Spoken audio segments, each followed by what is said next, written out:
So that's kind of a self-serving question and a trick question when you ask what type of windows are the most energy efficient. So the straightforward answer is Thermo King windows. No, I have more than that. The other straightforward answer is this. So the more layers of glass you have, the more dead air spaces or insulating barriers a window has. So like just as an example, single glass windows, which are old homes that have storm windows and a single glass on the inside, they have almost no efficiency because glass is a conductor, not an insulator. So all a single glass window with a storm window does is stop direct elements, wind, rain, snow, hopefully. But as far as radiant heat and cold, they do almost nothing. So a double glass window, you have two panes of glass sealed together, it gives you one dead air space or one insulating barrier. A triple glass window gives you three panes of glass or two dead air spaces or two insulating barriers. So it's more than twice the insulating barriers of most of our competitors.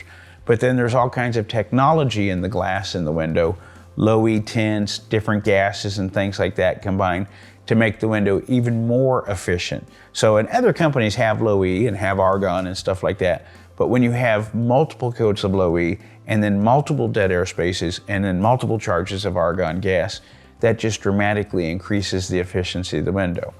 And then to go even to more, this is probably boring for most people. So the most efficient window is a non-opening window. A non-opening window has no moving parts or pieces. There's less areas for air infiltration and all that. And when the government rates, or the NFDR, National Fenestration Rating, whatever, when they rate windows, they don't just rate the efficiency of the glass or the efficiency of the frame. They rate, air permeability, deflection rates, hurricane standards. There's all kinds of crazy stuff like that. Well, the stronger the frame, the less the deflection rate, the less the air infiltration. When a wind blows, just like on these big windows behind me, when the wind blows on those picture windows, that glass actually bends. Glass actually bends before it breaks. It gives and bends, and that's deflection. So if you have a strong enough breeze hit that, it'll deflect the glass, it'll deflect the frame, and that can allow air infiltration. Well, the stronger the frame, the less the deflection, the less the air infiltration. So you have a stronger window as far as that goes. But then when there's no moving parts or pieces on it, there's even less areas for air to infiltrate through. Whereas when it's a double hung window, a sliding window, or a casement window, there are moving parts and pieces, so there is a greater chance. Now, to be one more step honest, it's so nominal. I mean, what we're talking about here isn't a different. The government has standards called Energy Star.